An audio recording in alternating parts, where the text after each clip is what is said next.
Maka Nahas orang Amon itu bergerak maju dan berkemah mengepung Yabes Gilead. Lalu berkatalah semua orang Yabes itu kepada Nahas, "Adakanlah perjanjian dengan kami, maka kami akan takluk kepadamu." Tetapi Nahas orang Amon itu berkata kepada mereka, "Dengan syarat inilah aku akan mengadakan perjanjian dengan kamu, bahwa tiap mata kananmu akan kucungkil.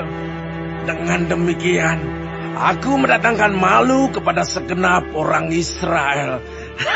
Para tua-tua Yabes berkata kepadanya, "Berilah kelonggaran kepada kami 7 hari lamanya, supaya kami mengirim utusan ke seluruh daerah Israel. Dan jika tidak ada seorang pun yang menyelamatkan kami, maka kami akan keluar menyerahkan diri kepadamu." Ketika para utusan itu sampai di Gibea Saul dan menyampaikan hal itu kepada bangsa itu, menangislah bangsa itu dengan suara nyaring. Saul baru saja datang dari padang dengan berjalan di belakang lembunya, dan ia bertanya, "Ada apa dengan orang-orang itu, sehingga mereka menangis?" Mereka menceritakan kepadanya kabar orang-orang Yabes itu.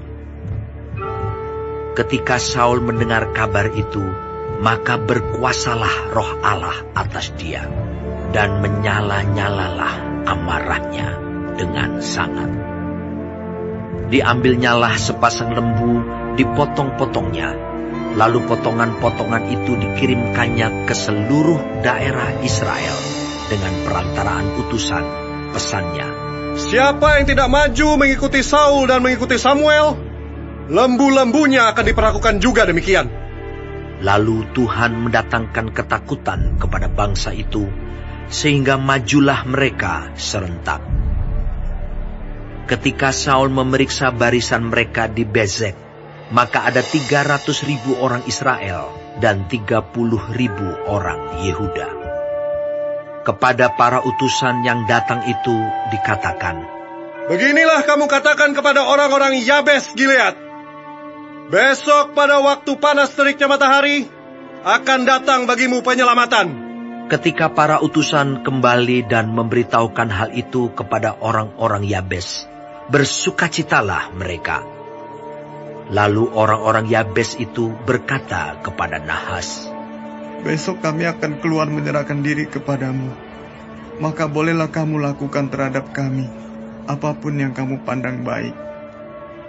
Keesokan harinya, Saul membagi rakyat itu menjadi 3 pasukan.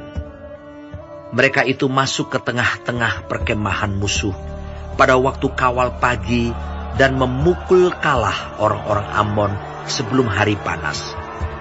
Dan terserak-seraklah orang-orang yang lolos itu, sehingga di antara mereka tidak ada tinggal 2 orang bersama-sama. Lalu berkatalah bangsa itu kepada Samuel, "Siapakah yang telah berkata, masakan Saul menjadi raja atas kita? Serahkanlah orang-orang itu, supaya kami membunuhnya." Tetapi kata Saul, "Pada hari ini, seorang pun tidak boleh dibunuh. Sebab pada hari ini, Tuhan telah mewujudkan keselamatan kepada Israel." Dan Samuel berkata kepada bangsa itu, "Marilah kita pergi ke Gilgal dan membarui jabatan raja di sana." Lalu pergilah seluruh bangsa itu ke Gilgal dan menjadikan Saul raja di sana di hadapan Tuhan di Gilgal.